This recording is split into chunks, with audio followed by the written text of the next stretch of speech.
Жалғастырамыз. Маңғыстау облысы үшін стратегиялық маңызы бар Атырау-Ақтау автожолының Бейнеу-Ақтау бөлігі қайта қалпына келтіріліп жатыр.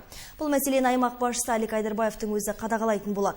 Облыс басшысы жолды төсеген түрік компаниясы Алсим Аларканың бас инженерімен кездесіп, жұмыс барысын талқылады. Те, кто возит, ездит по дороге, их надо уважать, надо закрывать как можно меньше, стараться. Обязательно. Сегодня один участок открыли, третий лот. Вчера завершили, сразу открыли 8 километров. Өңір басшысы жолды сапалы етіп салуын тапсырды. Түрік инженері 2017 жылға дейін 200 шақырымдық жолды толық қалыпқа келтіреміз деп уәде берді.